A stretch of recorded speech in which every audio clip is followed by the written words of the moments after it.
तो गाइस जैसा कि पिछले पार्ट में हमने अभी तक देखा कि लूफी और होडी जोन्स के बीच में फाइट शुरू हो जाती है और होडी जोन्स वॉन्डर डेकिन को मार देता है। इसके बाद हम सिराओशी को देखते हैं जो कि इस आइलैंड से दूर समुद्र की तरफ जा रही होती है और नोआ शिप भी इसका पीछा कर रही है और इन सभी को लगता है कि ये लोग नोआ को फिशमैन आइलैंड को तबाह करने से बचा लेंगे। बहुत देर हो चुकी है।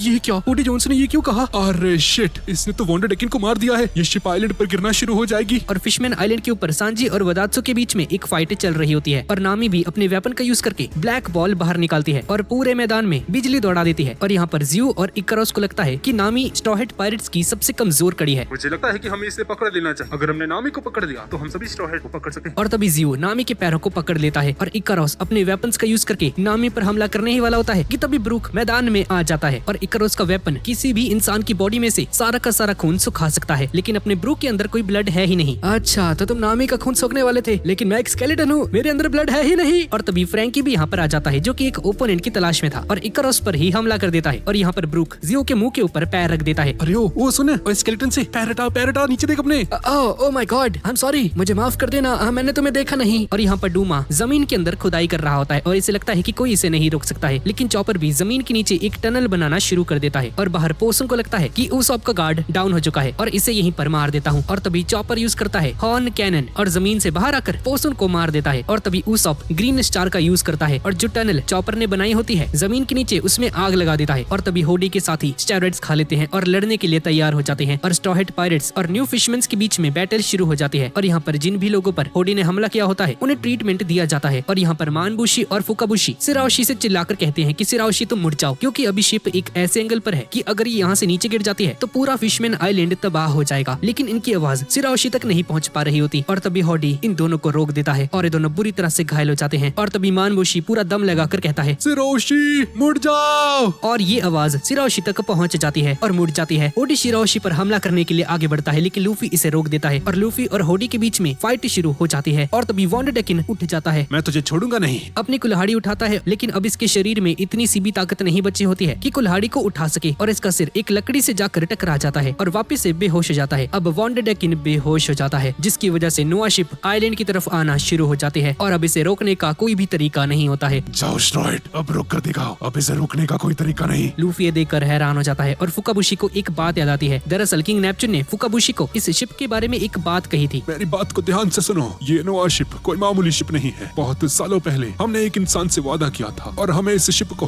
मरते दम तक बचाना होगा। फुकाबुशी इस शिप को बचाने के बारे में सोच रहा होता है, लेकिन लूफी के दिमाग में कुछ और ही चल रहा था। लूफी इसे तबाह करने के बारे में सोच रहा था। पूरा आइलैंड भी बच जाएगा, लोग भी बच जाएंगे, हर कोई बच जाएगा। नहीं लूफी, इस शिप को तबाह नहीं करना है, इसे खरोंच भी नहीं आनी चाहिए। सिराओशी देखती है कि शिप नीचे जा रही है। नोआ रुक जाओ please, wander Deccan Sama please होश में आइए, प्लीज कुछ तो कीजिए। लेकिन वॉन्डर डेकिन बेहोश हो रखा है और होडी सिराओशी पर एक जानलेवा हमला करता है, लेकिन मानबुशी बीच में आकर सिराओशी को बचा लेता है और तभी लूफी होडी को पकड़ लेता है और सेकंड गियर का यूज करके इस पर एक पंच मारने वाला होता है, लेकिन होडी लूफी के कॉलर पर काट लेता है और अपने जबड़े को लूफी की गर्दन पर गड़ा देता है। शार्क स्लाइसर नाम का एक अटैक यूज करता है और नोआ के ऊपर जो कोटिंग होती है उसे फाड़ देता है और अब कोई भी रास्ता नहीं बचा है होडी के साथ फाइट करने का। और यहाँ पर फुकाबुशी सिराओशी से कहता है कि तुम इस शिप के पास रहना और लूफी की हेल्प करना, मैं होडी को संभालता हूँ। और होडी और फुकाबुशी आमने सामने आ जाते हैं। तुम चाहते क्या हो होडी? तुम जानते हो ना, अगर शिप फिशमैन आइलैंड पर गिर गई तो हमारे खुद के लोग भी मारे जाएंगे। मुझे इससे कोई फर्क नहीं पड़ता।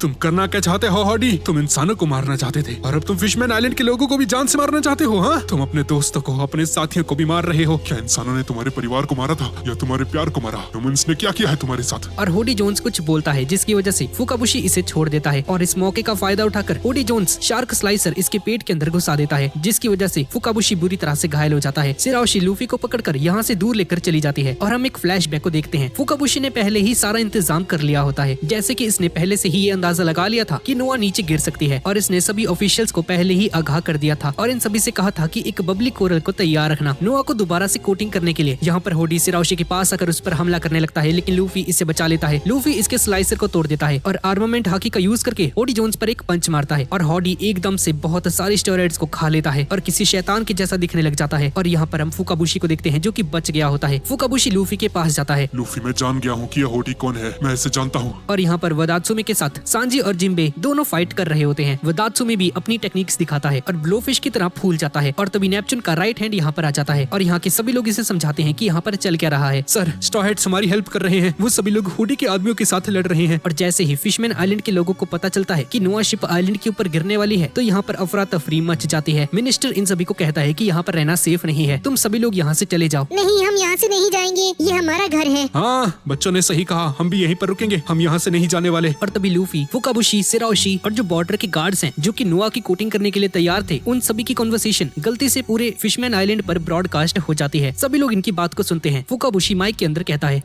मुझे पता चल चुका है कि ये हुडी कौन है। कौन है ये मुझे बताओ। फिशमैन आइलैंड के सभी लोगों को ये कॉन्वर्सेशन सुनाई दे रही है। वो एक मॉन्स्टर है जिसे हम लोगों ने ही बनाया है। हमारे समाज ने इस मॉन्स्टर का निर्माण किया है लूफी। तुम कहना क्या चाहते हो फुकाबुशी? और हम एक फ्लैशबैक को देखते हैं। दरअसल जब फुकाबुशी ने होडी से पूछा था कि इंसानों ने तुम्हारा क्या बिगाड़ा है, तो होडी ने इसे रिप्लाई किया था, कुछ भी तो नहीं। और हम होडी जोन्स का बचपन देखते हैं और बचपन से ही होडी के दिमाग में बस एक ही बात डाल दी जाती है कि ह्यूमंस बुरे होते हैं और इन्हें मारो। और ये मत भूलना कि ह्यूमंस ने हमारे साथ क्या किया है। हर रोज यही बात इसे बताई जाती है कि ह्यूमंस बुरे होते हैं। एक दिन एक फिशमैन बहुत सारे ह्यूमंस को मार देता है और होडी को ये बात बहुत ज्यादा अच्छी लगती है और फिशमैन आइलैंड के लोग उस फिशमैन को एक हीरो बना देते हैं बहुत सारे इंसानों की जान लेने की वजह से। और ये देखकर होडी भी सोचता है कि मुझे भी एक हीरो बनना है। आर्लोंग भी एक हीरो बन चुका होता है, बहुत सारे इंसानों को मारकर वापस से आइलैंड पर आता है। इंसानों ने जो हमारे साथ किया है उसे भूलना मत और इसका बदला तुम लेकर रहना होडी। ये बात होडी के दिमाग में सेट हो जाती है। और एक दिन फिशमैन डिस्ट्रिक्ट के अंदर एक खबर आती है कि फिशर टाइगर को कुछ इंसानों ने मार दिया है। और ये सुनकर फिशमैन डिस्ट्रिक्ट में हलचल मच जाती है और होडी के लोग फिशमैन आइलैंड में जाते हैं और जिन भी लोगों ने ह्यूमंस की हेल्प की होती है, अपना खून दिया होता है, उन सभी को मारना शुरू कर देते हैं। और होडी फिशमैन की आर्मी को ज्वाइन कर लेता है और अपने प्लान को एग्जीक्यूट करना शुरू कर देता है, जो कि है इंसानों का खात्मा। सबसे पहले ओतोहिमे को अपने रास्ते से हटाता है उसे मारकर, क्योंकि ओतोहिमे इंसानों और फिशमैन्स के बीच में रिश्तों को बेटर करने में लगी होती है। और सबसे पहले ओतोहिमे को रास्ते से हटा देता है और फिशमैन डिस्ट्रिक्ट के लोगों के लिए एक हीरो बन जाता है। और ओतोहिमे की फ्यूनरल के दिन ये सभी लोग जश्न मना रहे होते हैं और होडी के हाथों में स्टेरॉइड्स भी लग जाती हैं और स्टेरॉइड्स जियो ने बनाए होते हैं। तुम और ड्रग्स बना सकते हो ना ज़ुओ? हाँ बिल्कुल, क्यों नहीं। अब इसके बाद हम वापस से प्रेजेंट में आ जाते हैं और फुकाबुशी चिल्लाकर कहता है कि हमें पता ही नहीं चला कि कब हम लोगों ने फिशमैन डिस्ट्रिक्ट से कांटेक्ट खो दिया। फिशमैन आइलैंड और फिशमैन डिस्ट्रिक्ट के लोग अलग अलग जीना शुरू कर दिए। फिशमैन डिस्ट्रिक्ट एकदम लॉलेस हो गया और जो करना चाहते थे वो कर रहे थे। ओतोहिमे को किसी इंसान ने मारा था। मैं भी इंसानों से नफरत करता था, लेकिन मैंने इंसानों को माफ कर दिया। लेकिन फिशमैन डिस्ट्रिक्ट के लोग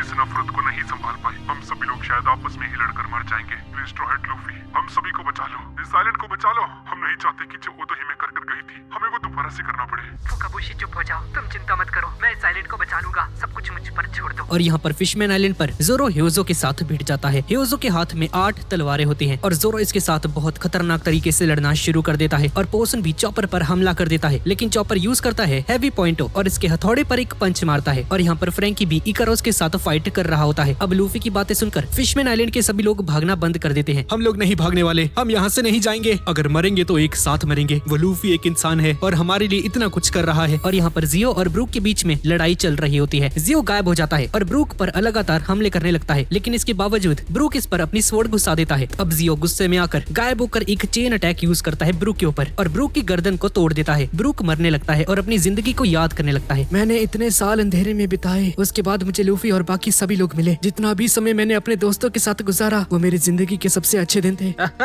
मैंने मार दिया, मैंने स्ट्रॉ हैट क्रू के एक बंदे को मार दिया। नहीं, तुम लोगों ने नहीं मारा। ये सुनकर सभी लोग हैरान हो जाते हैं। ब्रूक वापस से अपनी गर्दन को ठीक कर लेता है। इन 2 सालों में मैंने अपने फ्रूट के बारे में बहुत कुछ जाना है। जब एक इंसान की मौत हो जाती है तो उसकी सोल एक दूसरी दुनिया में चली जाती है। मैं अपनी सोल को अपनी बॉडी से अलग कर सकता हूँ और एक भूत बनने के बाद भी लोग मुझे देख पाते हैं। ये सारी काबिलियत मेरे फ्रूट की है। ये सब कुछ मेरी सोल की वजह से है। ब्रूक अपनी सोल को उठा लेता है। यह है सोल सॉलिड और सोल सॉलिड नाम का एक अटैक यूज करता है। उस अभी ये सब कुछ देख रहा होता है। क्या बात है ब्रूक, बहुत ही बढ़िया, हमारे लाजवाब भूतिया इंसान। और तभी उसॉप का सामना हो जाता है डूमा के साथ। उसॉप इस पर हमले करता है, लेकिन डूमा हर एक अटैक से बच जाता है। डूमा को लगता है कि उसॉप सबसे कमजोर है। मैंने तुम्हारे लिए एक जाल बिछा दिया है, अब बस एक और मूव और तुम्हारा काम तमाम हो जाएगा। और यहाँ पर लूफी और होडी एक दूसरे के साथ लड़ रहे होते हैं। गोमू गोमुनो जेट बजूका, और होडी को बहुत ज्यादा डैमेज पहुंचता है, लेकिन होडी इतनी सारी स्टेरॉइड्स की गोलियां खाने की वजह से बहुत ताकतवर हो चुका है। और अब लूफी यूज करता है गोमू गोमुनो रेडी हॉक। ये हमला एस के जैसा होता है और एक ही गुस्से में होडी नोआ के अंदर पहुंच जाता है। अब ऑफिशियल्स पूरे आइलैंड पर ब्रॉडकास्ट कर देते हैं कि लूफी ने होडी को हरा दिया है। और ये सुनने के बाद होडी के सभी सोल्जर्स मैदान से भागना शुरू कर देते हैं, लेकिन जियो और पॉसन को ये बात अच्छी नहीं लगती है और ये दोनों अपने ही सोल्जर्स को मारना शुरू कर देते हैं और ब्रूक जियो पर हमला कर देता है। मरने के बाद कुछ नहीं होता है और इस बात को मुझसे अच्छा और कोई नहीं जान सकता। हॉडी इतनी जल्दी नहीं हारने वाला है, समझ जाओ इस बात को। जोरो ह्योजो की हालत खराब कर देता है। यहाँ पर उसॉप ड्रूमा के साथ लड़ रहा होता है और चॉपर भी किसी से कम नहीं। चॉपर भी अपनी मॉन्स्टर फॉर्म को एक्टिवेट कर देता है और लास्ट टाइम जब चॉपर ने अपनी टाइटन फॉर्म को एक्टिवेट किया था तो अपने दोस्तों को लगभग मार ही दिया था। चॉपर को देखकर सभी लोग डर जाते हैं, लेकिन चॉपर पूरी तरह से अपने कंट्रोल में होता है। उसाप, तुम्हें चिंता करने की जरूरत नहीं है, ये मैं ही हूँ। मेरी बॉडी पूरे तरीके से मेरे कंट्रोल में है। और यहाँ पर होडी समझ जाता है कि अभी भी लूफी को नहीं हरा सकता है। अब होडी बहुत ज्यादा स्टेरॉइड्स ले लेता है और होडी लूफी के सेकंड गियर को मैच करना शुरू कर देता है और होडी लूफी के हमलों से बचना शुरू कर देता है और लूफी को बुरी तरह से मारता है और इसके कॉलर पर काट लेता है। जिसके बाद लूफी गोमो गोमोनो बजूका यूज करता है और गोमो गोमोनो रेड हॉक का यूज करता है और होडी दूर जाकर गिरता है। लेकिन जो अटैक लूफी ने पहले किया था रेड हॉक वाला, इस बार ये सेम अटैक इस पर उतना इफेक्टिव नहीं हो पाता है। होडी की बॉडी का डिफेंस बढ़ चुका है और नीचे उसॉप चॉपर से बात कर रहा होता है। उसाप, क्या तुम जानते हो अब मैं रंबल बॉल खाकर मास्टर पॉइंट को 3 मिनट के लिए यूज कर सकता हूँ। क्या बात है चॉपर, बहुत ही बढ़िया। और यहाँ पर होडी जब अपने शार्क एरो अटैक का यूज करता है तो उसकी गोलियों में से पानी की जगह शार्क निकलने लगती है और लूफी की हालत खराब कर देता है। और सिराओशी जब लूफी को ऐसी हालत में देखती है तो सिराओशी रोने लगती है और जब लूफी सिराओशी की आवाज को सुनता है तो लूफी अपने थर्ड गियर को यूज करता है, अपने हाथ को फुलाता है और उस पर चढ़ाता है आर्मामेंट हाकी और लूफी यूज करता है गोमो गोमोनो एलिफेंट गन और होडी के सारे हमलों को रोक देता है और एक पंच मारता है होडी को थर्ड गियर में आकर। और यहाँ पर ब्रूक जुओ को मार देता है song of scratches blizzard slice नाम का एक अटैक यूज करके और इसे बीच में से काट देता है। और यहाँ पर उसॉप ड्रूमा को अपने अटैक में फंसा लेता है और यूज करता है इम्पैक्ट वुल्फ और ड्रूमा का काम खत्म हो जाता है। यहाँ पर पोसिन अपना पूरा दम लगा देता है, अपने हथौड़े को जोर से घुमाता है, लेकिन चॉपर एक ही हमला करता है इस पर और पोसुन का काम तमाम हो जाता है। ऐसे ही जिम्बे सांजी दोनों मिलकर वदात्सुमी को हरा देते हैं और जोरो भी ह्यूजो को हरा देता है। और यहाँ पर फ्रैंकी का ओपोनेंट होता है इकारोस और फ्रैंकी यूज करता है रेडिकल बीम का और फ्रैंकी भी इकारोस को हरा देता है। और अब बारी होती है लूफी की। लूफी अपने दोनों हाथों में थर्ड गियर का यूज करता है और दोनों हाथों में आर्मामेंट हाकी का यूज करता है गोमू गोमुनो एलिफेंट गैटलिंग और होडी पर बहुत सारे पंचेस मारता है और इसकी हालत खराब हो जाती है। तो गाइज अब होडी भी हार चुका है और अब इनके सामने बस एक ही चैलेंज बचा है कि कैसे ये लोग नोआ को बचाएंगे और पूरे आइलैंड को भी तबाह होने से कैसे बचा सकते हैं। अब लूफी एलिफेंट गैटलिंग का यूज करके नोआ पर पंचेस मारता है इसे रोकने के लिए और जैसे ही सभी लोग देखते हैं कि नोआ शिप आइलैंड पर गिरने वाली है तो सभी लोग अपनी जान बचाकर यहाँ से भागने लगते हैं। लेकिन तभी एक फिशमैन को याद आता है कि कैसे 20 साल पहले एक इंसान ने इनकी मदद की थी और हम एक फ्लैशबैक को देखते हैं। दरअसल 20 साल पहले जब फिशमैन आइलैंड पर पायरेट्स पूरे फिशमैन पर तबाही मचा रहे थे उसी वक्त व्हाइट बियर्ड यहाँ पर आ जाता है और फिशमैन आइलैंड को बचा लेता है और फिशमैन आइलैंड को अपनी टेरिटरी घोषित कर देता है। और फिशमैन बोलता है कि लूफी भी वही कर रहा है, उसने हम लोगों को बचाने के लिए अपनी क्रू की जान और खुद की जान को भी दांव पर लगा दिया है। अब लूफी नोआ को रोकने के लिए एलिफेंट गन यूज कर रहा होता है, लेकिन ऐसा करते हुए लूफी की चोटें दोबारा से खुल जाती हैं और बहुत सारा खून बहने लगता है। सिराओशी ये देखकर घबरा जाती है कि लूफी वापस से घायल होता जा रहा है, लेकिन लूफी की डेडिकेशन को देखकर सिराओशी की ताकत जग जाती है और बहुत सारे सी किंग्स यहाँ पर आ जाते हैं। बच्चे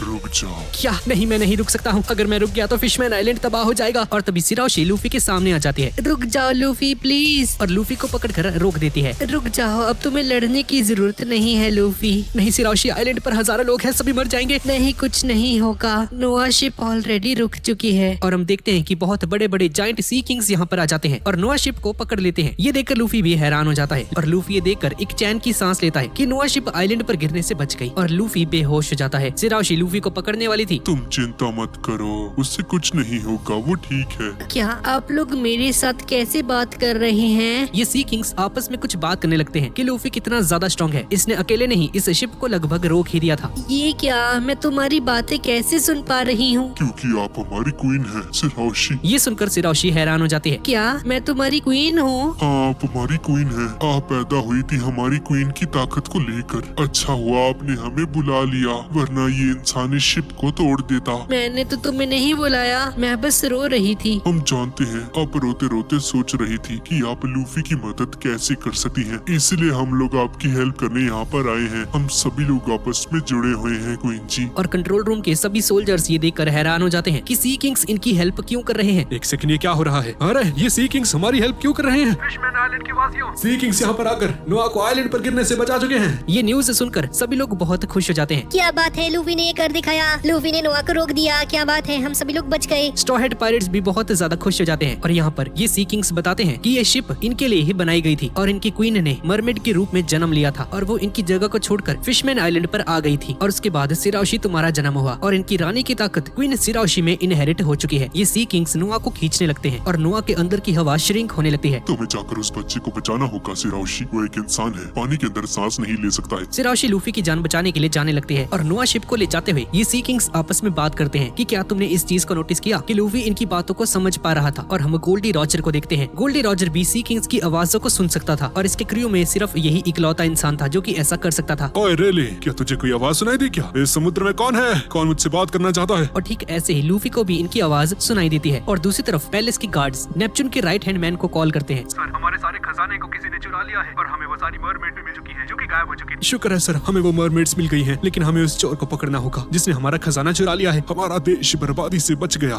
थोड़ा ट्रेजर जाता भी है तो जाने दो। अभी हमें पूरी कंट्री में ये ऐलान करना होगा कि स्ट्रॉ हैट लूफी और उसके क्रूमेट्स ने हमारी मरमेड्स को किडनैप नहीं किया था, बल्कि उन लोगों ने उनकी जान बचाई है। हमने उनके साथ बहुत गलत करा है। और जब नेपच्यून अनाउंस करता है कि लूफी और उसके क्रू ने मरमेड्स को किडनैप नहीं किया था तो सभी फिशमैन्स बहुत खुश हो जाते हैं और कुछ लोगों को गिल्ट भी होता है कि हमने उनके साथ गलत कर दिया। और यहाँ पर तीनों प्रिंस होडी और वंडर डेकिन को लेकर यहाँ पर आ जाते हैं और इन दोनों को चेनों से बांध देते हैं। और अपने कैप्टन की इस हालत को देखकर होडी जोन्स के क्रू मेंबर्स बुरी तरह से हैरान हो जाते हैं। इसके बाद प्रिंस फुकाबुशी सामने आता है और चिल्लाकर सभी से प्रॉमिस करता है कि आज के बाद ऐसा कुछ नहीं होगा। फिशमैन आइलैंड के सभी वासी खुशी खुशी अपनी जिंदगी जिएंगे। और होडी के सभी सबऑर्डिनेट्स और सभी ऑफिशियल्स को पकड़ दिया जाता है। और तभी ऊपर से सिराओशी रोते रोते यहाँ पर आ जाती है। लूफी का बहुत सारा खून बह गया है, इसका खून नहीं रुक रहा, प्लीज कोई जल्दी इसकी हेल्प करो। सिराओशी लूफी को स्ट्रॉ हैट क्रू के पास लेकर आती है। चॉपर लूफी को चेक करता है और इसके खून को रोकता है। लूफी का बहुत सारा खून बह चुका है, हमें जल्द से जल्द इसे खून चढ़ाना होगा। अगर हमने ऐसा नहीं किया तो लूफी मारा जाएगा। यहाँ पर बहुत सारे लोग हैं, किसी के पास तो एफ ब्लड ग्रुप होगा ही। सभी लोग चिल्लाकर पूछते हैं कि क्या किसी के पास एफ ब्लड ग्रुप है क्या? प्लीज हमें डोनेट कर दो वरना लूफी मारा जाएगा। ये सुनकर कुछ फिशमैन्स आगे आते हैं। मेरा ब्लड ग्रुप एफ है, लेकिन फिशमैन के रूल्स के खिलाफ है। मुझे माफ कर देना, मैं आपको ब्लड नहीं दे सकता हूँ। चिंता मत करो, यहाँ पर बहुत सारे पायरेट्स हैं, किसी के पास से खून मिल जाएगा। और सभी लोग आपस में बात करते हैं, लेकिन तभी जिम्बे यहाँ पर आ जाता है। मेरा ब्लड ग्रुप एफ है, तुम्हें जितना खून चाहिए मुझसे ले सकते हो। जिम्बे चान, क्या तुम इस कंट्री के रूलों को नहीं मानने वाले? हाँ, मैं एक पायरेट हूँ और अपने क्रू मेंबर की जान को बचाने के लिए मैं सारे रूल्स तोड़ सकता हूँ। उसके बाद जिम्बे लूफी को अपना खून दे देता है और जिम्बे की वजह से लूफी की जान बच जाती है। और ये सब देखकर किंग नेपच्यून अपने मन में सोचता है कि इससे इस कंट्री के सभी रूल्स को चेंज करना होगा। और ब्लड डोनेट होने के बाद लूफी को होश आ जाता है और देखता है कि जिम्बे ने इसे ब्लड डोनेट कर दिया है। जिम्बे, मेरे क्रू को ज्वाइन कर ले यार। और तभी किंग नेपच्यून जितने भी ह्यूमन स्लेव्स और जितने भी लोग थे जिन लोगों ने होडी जोन्स का साथ दिया था उन सभी की पनिशमेंट को अनाउंस करता है। यहाँ के सभी ह्यूमन स्लेव्स को मैं आजाद कर दूंगा। ये सुनकर सारे इंसान यहाँ से भाग जाते हैं और किंग नेपच्यून को शुक्रिया अदा करते हैं। और इसके बाद आता है फिशमैन पायरेट्स के पास। प्लीज हमें माफ कर दीजिए, हमें नहीं पता था कि होडी इतना बुरा इंसान है। उसने हमारी रानी को मारा, हमें ये नहीं पता था, मुझे माफ कर देना। और सारा ब्लेम होडी पर डाल देते हैं। ठीक है, तो अभी तुम्हारी पनिशमेंट ये है कि तुम्हें यहाँ पर रहना होगा, इसी आइलैंड के ऊपर। और इस आइलैंड के आम नागरिक डर जाते हैं। नहीं, हम इनके साथ नहीं रह सकते हैं, ये बहुत ही खतरनाक लोग हैं। चुप कर जाओ, ये मेरा फैसला है। न्यू फिशमैन पायरेट्स भी यहाँ पर रहेंगे,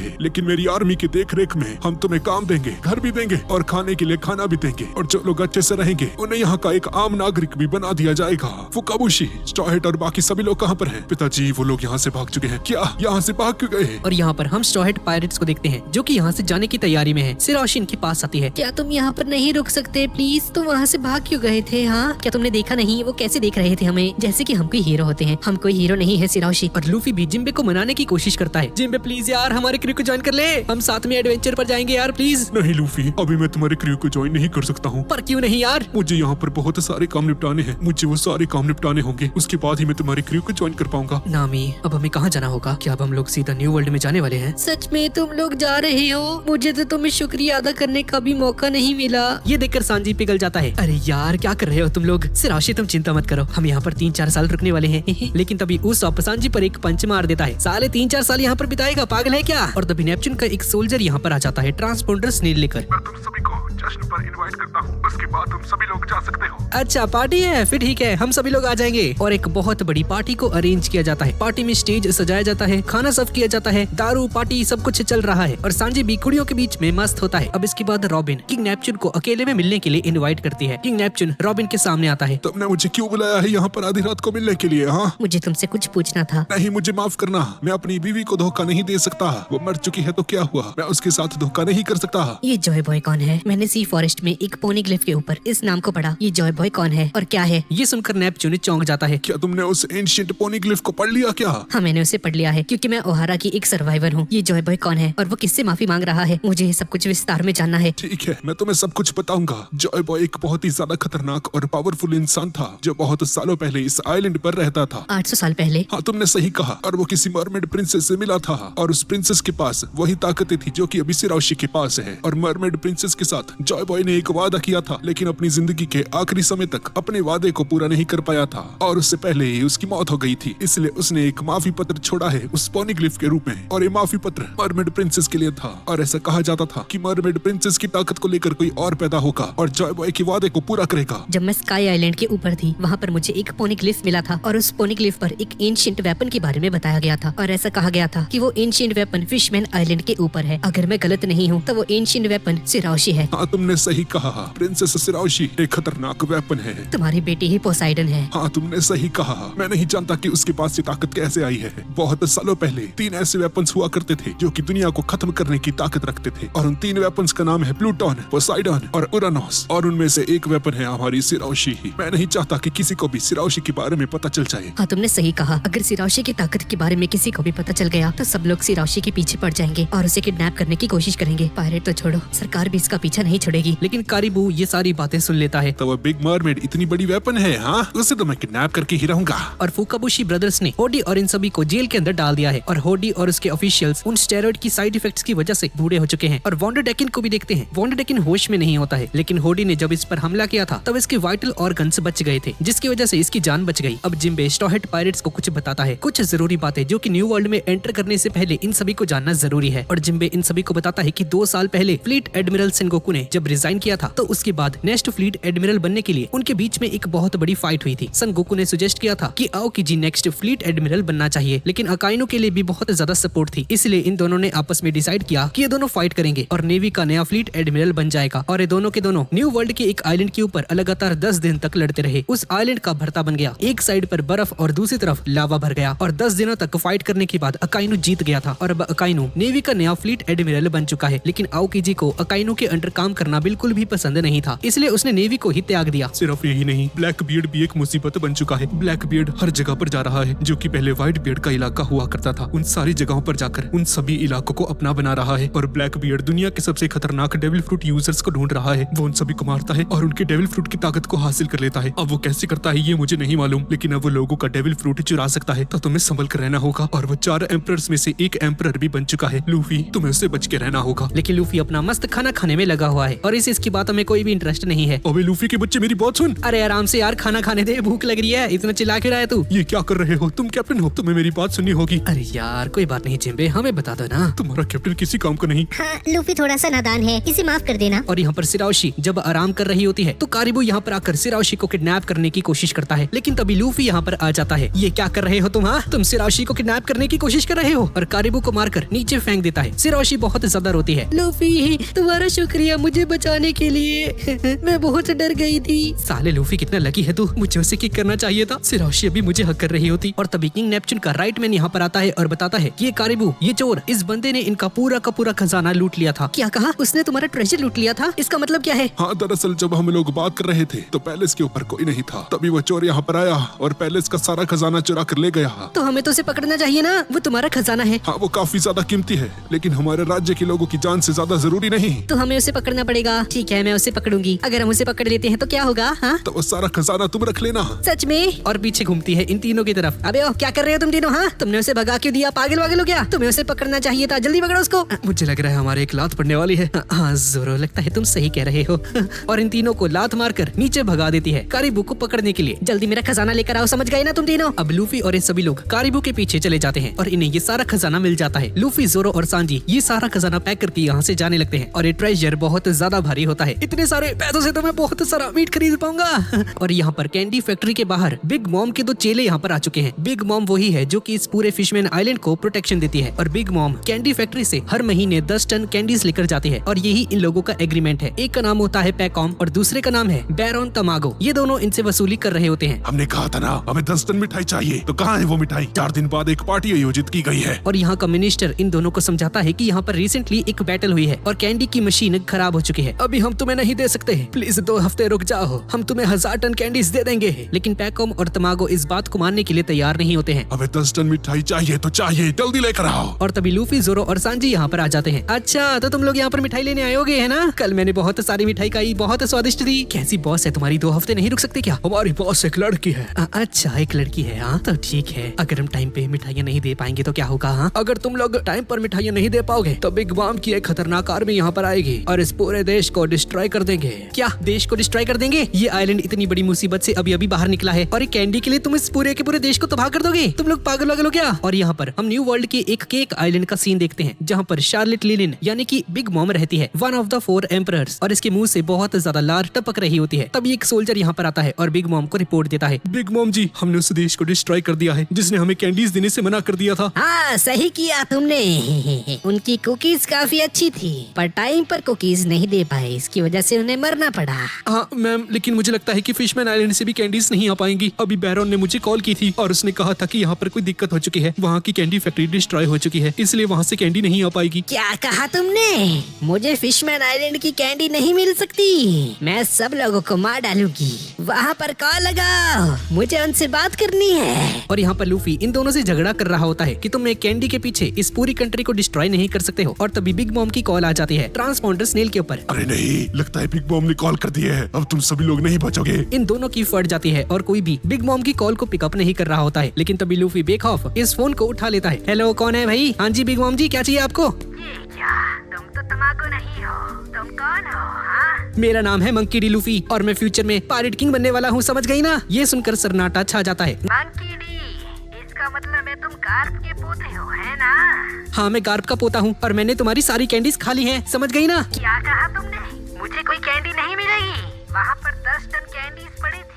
हाँ, तुमने सही कहा, मैंने सारी कैंडीज खा ली हैं। यहाँ पर अब एक भी कैंडी नहीं बची है, कर लो जो करना है तुमने। ये सुनकर सभी लोग डर जाते हैं कि इसने सीधा बिग मॉम से पंगे ले लिए हैं। बिग मॉम को बहुत गुस्सा आ रहा होता है और इसके मुंह से लार टपक रही होती है और इसकी लार एक तरह की एसिड होती है जो कि सब कुछ जला सकता है। तुमने 10 टन कैंडीज खा ली, ऐसा नहीं हो सकता है। तुम उस आइलैंड के लोगों को बचाने की कोशिश कर रहे हो ना? कल रात को मैंने बहुत सारी कैंडीज खा ली थी, लेकिन मुझे मालूम नहीं था कि ये सारी कैंडीज तुम्हारे पास जाने वाली हैं। लेकिन मेरे पास अभी बहुत सारा खजाना है, मैं ये सारा खजाना तुम्हें देना चाहता हूँ। इस खजाने का मैं क्या करूँगी? हाँ, मैं खजाना नहीं खाती।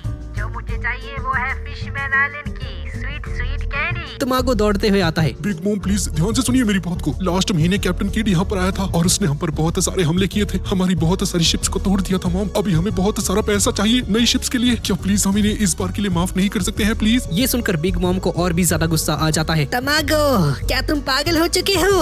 हम पायरेट हैं, हम समझौता नहीं करते। तुम्हारा नाम मंकी डी लूफी है ना? ठीक है, मैं फिशमैन आइलैंड को कुछ नहीं कहूँगी, लेकिन तुम्हें मैं जान से मार कर रहूंगी। अपना सारा गुस्सा तुम पर ही निकालूंगी। आ जाओ, न्यू वर्ल्ड पर आ जाओ। ये सुनकर लूफी सामने आता है। मैं आ रहा हूँ न्यू वर्ल्ड पर, रुक जा तू, तेरे को बताता हूँ मैं। और फिशमैन आइलैंड में तुम्हारे हाथों में नहीं छोड़ सकता हूँ। आ रहा हूँ न्यू वर्ल्ड के ऊपर और तुम्हें मार मार कर तुम्हारा भरता बना दूंगा। भाई साहब, इसने बिग मॉम को भाई सीधा धमकी दे दी। और यहाँ पर कारिबू नोटिस करता है कि किसी ने इसका सारा खजाना चुरा लिया है। अब इसके बाद हम जिम्बे और नेपच्यून को देखते हैं और हमें बताया जाता है कि बिग मॉम के साथ इनके रिश्ते कैसे बने थे। तो गाइज, सन पायरेट्स और बिग मॉम पायरेट्स ने आपस में हाथ मिला लिया था, जिसके बाद इन दोनों के बीच में एक अलायंस बन गई थी। और अलायंस बनने के बाद फिशमैन आइलैंड बिग मॉम का झंडा यूज कर सकता था, लेकिन एक शर्त पर। वो शर्त ये थी कि फिशमैन आइलैंड को हर महीने 10 टन कैंडीज भेजनी होंगी। नेपच्यून सामा, मैं लूफी की क्रू को ज्वाइन करना चाहता हूँ। ठीक है, मुझे कोई दिक्कत नहीं है। अगर बिग बॉम हम पर हमला करती भी है तो तुम चिंता मत करो। ये स्ट्रॉ हेड का झंडा, ये भी मुझे अच्छा लगा, मैं इसी को यूज कर लूंगा। जिम्बे ये सुनकर हंसने लगता है। अब इसके बाद लूफी और बाकी सभी लोग पैलेस पर वापस आ जाते हैं और इसकी कहानी सुनकर सभी लोगों को बहुत ज्यादा गुस्सा हो जाता है और बहुत घबरा भी जाते हैं। स्पेशली नामी को बहुत ज्यादा गुस्सा आ जाता है। अच्छा, तो तुम मुझे ये कहना चाहते हो कि तुमने वो सारा खजाना किसी और को दे दिया है ना? नामी यार, तुम समझो ना,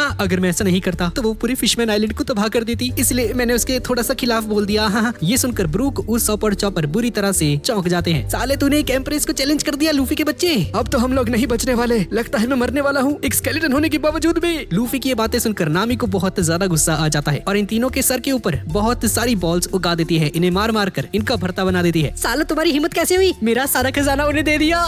जल्दी जाके वापस लेकर आओ। और यहाँ पर कारिबू अपने खजाने को ढूंढते हुए जा रहा होता है और तभी देखता है कि तमागू और पैकॉम जा रहे होते हैं इसका खजाना लेकर। ये देखकर कारिबू को बहुत गुस्सा आ जाता है और अपनी छाती में से एक मशीन गन बाहर निकालता है और इन दोनों पर हमला कर देता है, लेकिन पैकॉम इसके सामने जाता है और इसे एक ही पंच में नॉकआउट कर देता है। तुमने लोकिया टाइप का डेविल फ्रूट खाया है और तुम्हें लगता है कि कोई तुम्हें छू नहीं सकता है ना, पर तुम जैसे लोग न्यू वर्ल्ड में सबसे पहले मरते हैं। और ऐसा बोलकर सारा खजाना लेकर इसकी आंखों के सामने से यहाँ से चले जाते हैं। ये देखकर सभी लोग हैरान हो जाते हैं कि ये पैकॉम्स कितना ज्यादा ताकतवर है। इसने 200 मिलियन बाउंटी वाले एक बंदे को ऐसे ही घायल कर दिया। अब इसके बाद हम न्यू वर्ल्ड के रेड लाइन के समुद्र के बीच में एक जगह को देखते हैं जहाँ पर बहुत सारी पायरेट शिप्स होती हैं। नेवी के सोल्जर्स इनके साथ लड़ रहे होते हैं, पर नेवी के सोल्जर्स इनसे नहीं जीत पा रहे होते क्योंकि यहाँ पर बहुत सारे पायरेट्स आ रहे होते हैं। और तभी ताशिगी और स्मोकर यहाँ पर आ जाते हैं और सारे पायरेट्स को पीट कर पकड़ लेते हैं। तुम इतने सारे पायरेट्स यहाँ पर आ कैसे रहे हो? हाँ? नहीं, हम तुम्हें नहीं बताने वाले। अरे यार बता दो, ये G5 एक बहुत ज्यादा खतरनाक नेवी का ग्रुप है। ये हेडक्वार्टर्स के ऑर्डर्स भी नहीं मानते हैं। ये बहुत ज्यादा खतरनाक है और इनका कमांडर है कैप्टन स्मोकर।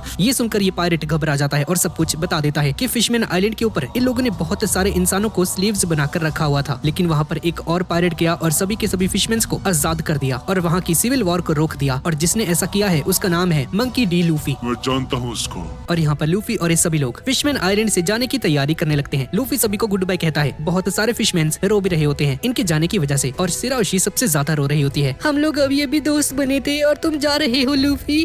क्या तुम कुछ और दिन नहीं रुक सकते हो प्लीज? सांजी भी सारी मरमेड्स को बाय कह रहा होता है। सॉरी कुड़ियों, मैं तुमसे दोबारा से जरूर मिलूंगा। दोबारा जरूर आना। और तभी मिनिस्टर भी नामी को एक नया लॉग पोस्ट दे देता है। इनके पहले के लॉग पोस्ट पर बस एक ही नीडल होती थी, लेकिन अभी के लॉग पोस्ट के ऊपर 3-3 नीडल्स हैं। ये देखकर नामी हैरान हो जाती है। तुम लोग न्यू वर्ल्ड पर जा रहे हो, वहाँ पर रेड लाइन है और तुम जब वहाँ से जाओगे तो वहाँ पर बहुत सारे आइलैंड्स रहते हैं। बहुत सारे आइलैंड से बहुत सारे रास्ते गुजरते हैं, लेकिन हर एक रास्ते पर अलग अलग तरह की शॉक वेव्स एग्जिस्ट करती हैं, जिससे ये नीडल्स कैच करती हैं। लेकिन तुम देखोगे कि उनमें से एक नीडल बहुत ज्यादा हिल रही होगी और तुम्हें वहाँ पर नहीं जाना है। जो नीडल ज्यादा हिलती है वो आइलैंड खतरनाक हो सकता है और तुम्हें वहाँ पर जाना अवॉइड करना चाहिए। नहीं, ये मैं किसी को नहीं बता सकती, क्योंकि अगर मेरी टीम के इन गधों को पता चल गया कि हम लोग खतरनाक आइलैंड पर जा सकते हैं तो ये हमेशा ही कहेंगे कि हमें खतरनाक आइलैंड पर जाना है। मैं ऐसा नहीं होने दे सकती। और तभी लूफी नामी के पीछे आ जाता है और सांप की तरह नामी को जकड़ लेता है। क्या चल रहा है यहाँ पर? मुझे देखने दो। अरे ये क्या, यहाँ पर 3-3 नीडल्स हैं। ये सुनकर नामी और उस ऑप चौंक जाते हैं। अबे साले लूफी क्या कर रहा है? नामी के साथ चिपक रहा है, छिछोरे कहीं के।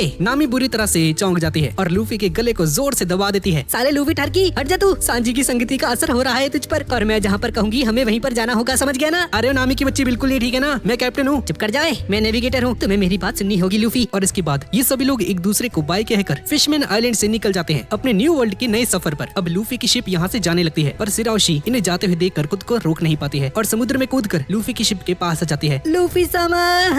अरे क्या हो गया सिराओशी, क्या तुम कुछ कहना चाहती हो?